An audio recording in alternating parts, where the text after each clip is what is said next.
हाय, आप सभी का आकाश कंप्यूटर लैब पर हार्दिक स्वागत है। आइए इस सेशन में हम सीखते हैं कि फाइल एक्सप्लोरर के जो ऊपर जो टैब्स दी गई हैं उनमें क्या क्या विशेषताएं हैं और क्या क्या फीचर्स हैं। बारी बारी से उन सब की जानकारी हम लेते हैं। आइए सबसे पहले बात करते हैं फाइल टैब की। यदि आप फाइल की बात करें तो यहाँ से आप नई विंडो खोल सकते हैं। ये विंडो उस लोकेशन को खोलेगी जिस लोकेशन को आपने सेलेक्ट किया हुआ है।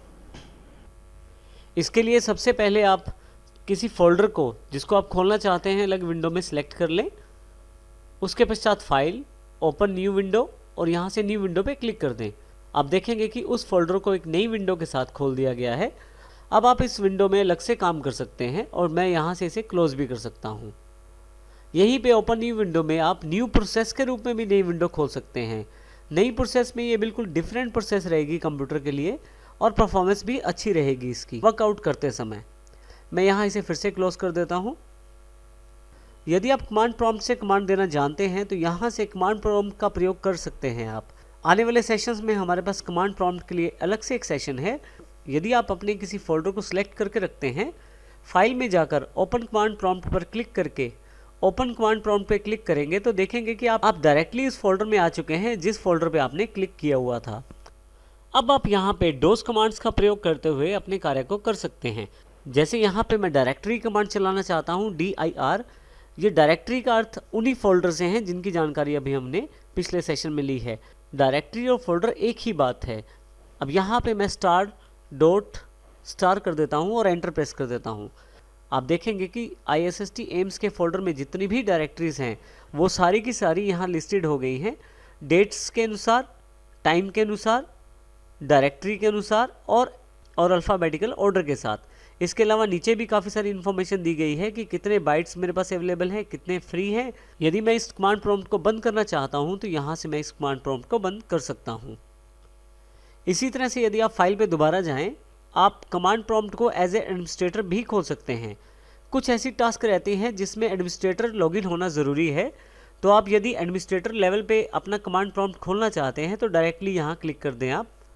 इसी तरह से विंडोज़ पावर शेल जो कमांड प्रॉम्प्ट का एक बहुत ही एडवांस रूप है, ये हम कह सकते हैं। विंडोज़ पावर शेल से भी आप कमांड दे सकते हैं। विंडोज़ पावर शेल एक नया इंटरफेस है कमांड्स देने के लिए।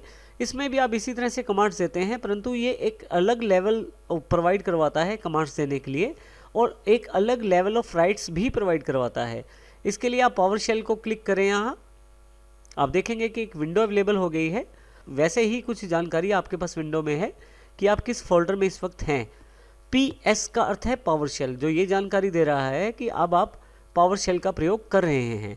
इसमें भी मैं काफ़ी सारी उन्हीं कमांड्स को प्रयोग कर सकता हूं जो मैं डोज में प्रयोग करता हूं।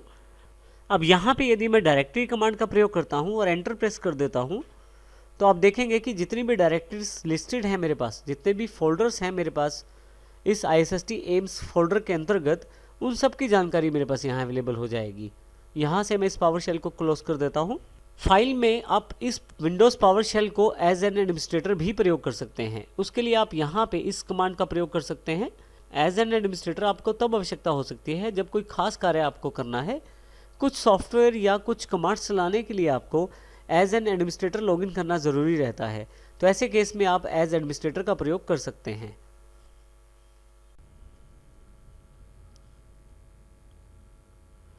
फाइल में नेक्स्ट हमारे पास ऑप्शंस अवेलेबल हैं। ऑप्शंस पे क्लिक करते ही आपके पास काफ़ी सारे ऑप्शंस अवेलेबल हो जाएंगे जो बेसिक टास्क से रिलेटेड रहते हैं विंडोज़ में। जैसे कि ये बॉक्स फोल्डर ऑप्शंस को जानकारी दे रहा है। इसमें जैसे आप ब्राउज़ करना चाहते हैं किसी फोल्डर को, तो क्या आप उसे उसी विंडो में खोलना चाहते हैं जो विंडो आपके पास पहले से अवेलेबल है, या आप हर बार आप जिस भी फोल्डर को खोलें वो अपनी एक अलग विंडो खोलें। नॉर्मल पोजीशन में जब भी आप क्लिक करते हैं किसी फोल्डर पे तो वो उसी विंडो में खुलता है जिस विंडो में वो होता है।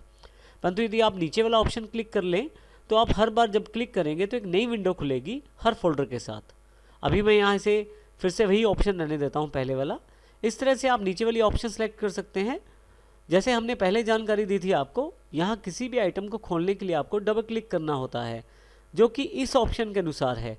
परंतु यदि आप चाहते हैं कि सिंगल क्लिक पे ही ये आइटम आपकी खुल जाए तो उसके लिए आप सिंगल क्लिक सेलेक्ट कर लें, यहाँ से अप्लाई करके ओके कर दें तो आपके पास सिंगल क्लिक पे ही वो आइटम खुलनी शुरू हो जाएगी। अभी मैं डिफ़ॉल्ट स्टोर कर देता हूँ और यहाँ मैं अभी इस बॉक्स को कैंसिल कर देता हूँ। आप अपनी सुविधा अनुसार यहाँ पे काफ़ी सारे ऑप्शन हैं जिनका चुनाव कर सकते हैं। और यदि आप किसी तरह की हेल्प लेना चाहते हैं तो हेल्प ले सकते हैं यहाँ से फाइल एक्सप्लोरर में। क्लोज करने पर फाइल एक्सप्लोरर से आप बाहर आ जाएंगे। आइए अब बात करते हैं हम होम टैब के सेक्शन की। होम टैब पे यदि आप क्लिक करें तो आपके सामने कुछ इस तरह का इंटरफेस अवेलेबल हो जाएगा रिबन के रूप में। यहाँ पे आपके पास काफ़ी सारे ऑप्शंस हैं ग्रुप्स में बटे हुए।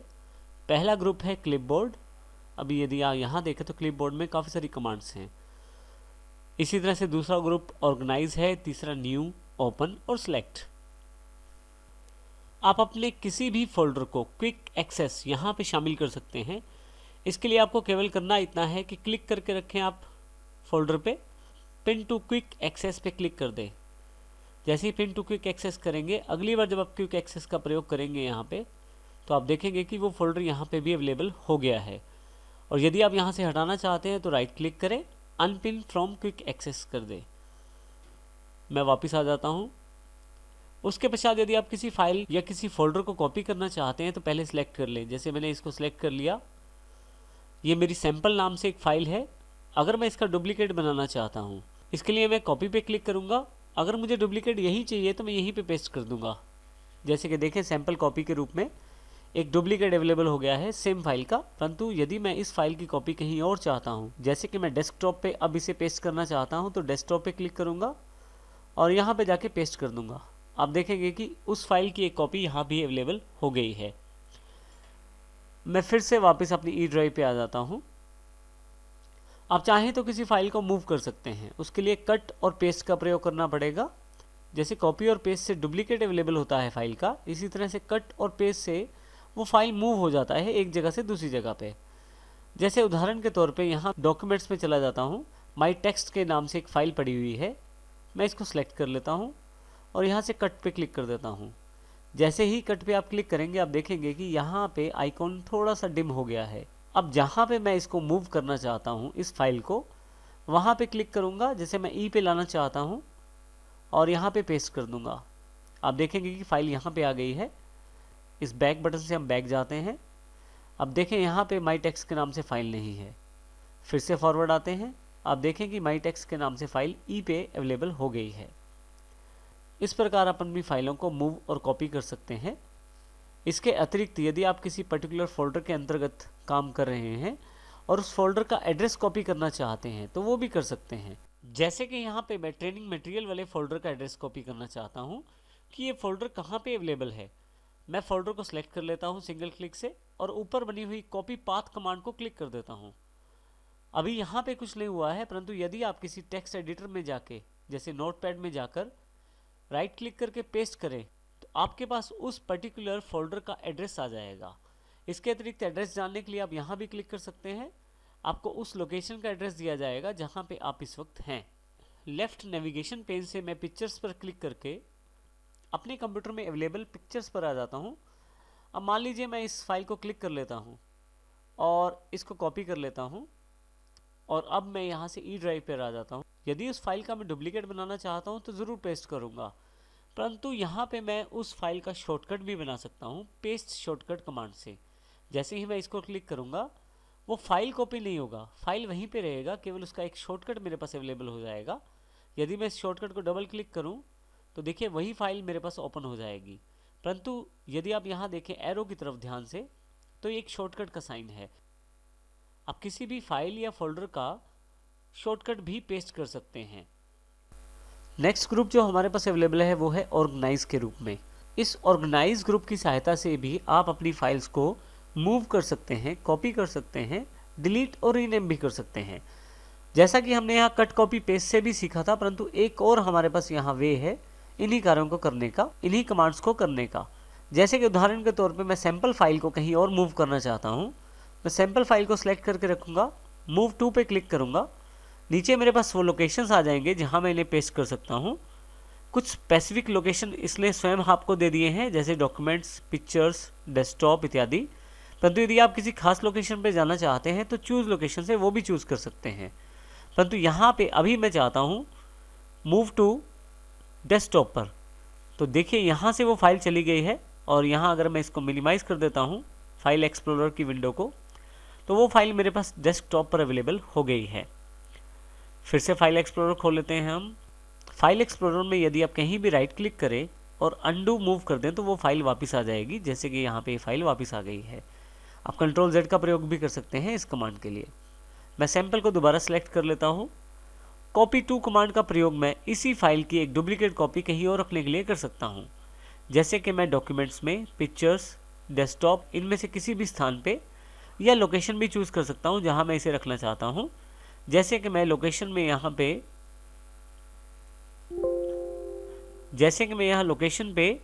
डॉक्यूमेंट्स में एक नया फोल्डर बना लेता हूँ न्यू फोल्डर से। जैसे ही मेक न्यू फोल्डर पे क्लिक करूँगा मेरे पास एक फोल्डर अवेलेबल हो जाएगा और न्यू फाइल्स के नाम से मैं ये फोल्डर बना लेता हूँ। एंटर कर देता हूँ फाइनल करने के लिए। फाइल यहाँ से कॉपी कर देता हूँ।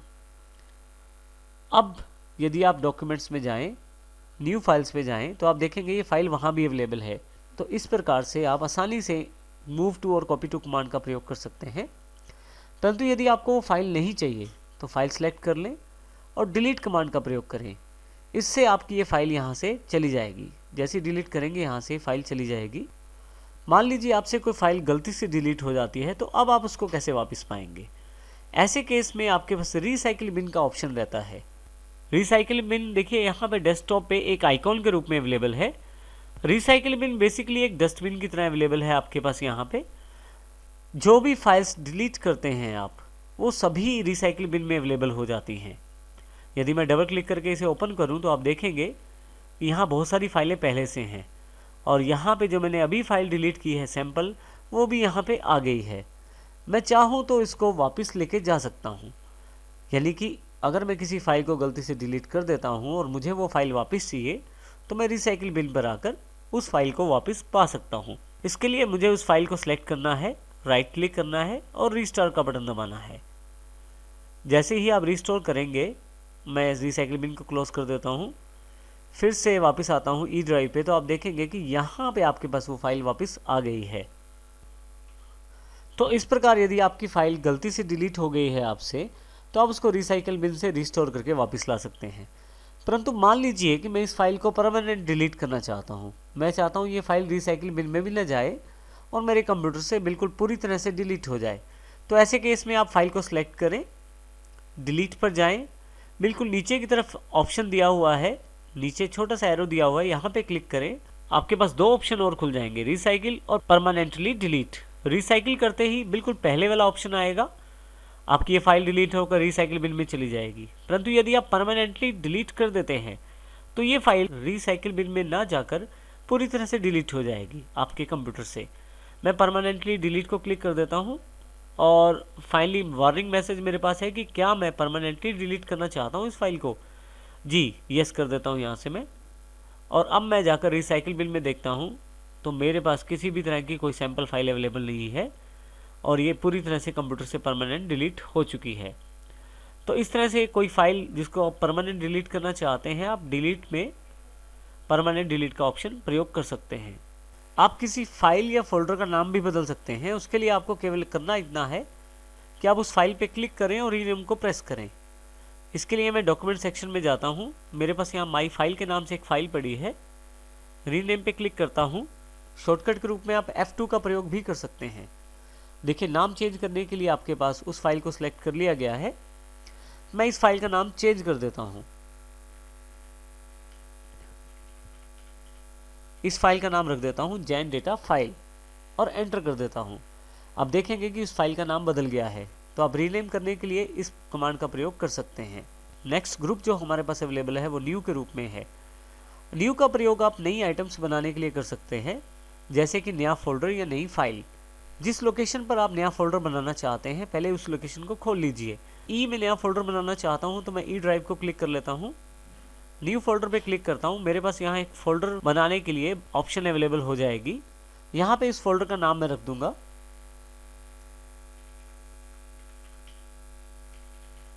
इस फोल्डर का नाम रख देता हूँ इंपॉर्टेंट डेटा। जैसे ही मैं एंटर करता हूँ, देखिए मेरे पास ये फोल्डर अवेलेबल हो गया है। आप चाहें तो नई फाइल भी यहाँ से बना सकते हैं। इसके लिए न्यू आइटम पे क्लिक करें। आपके पास काफ़ी सारे ऑप्शन यहाँ पे हैं।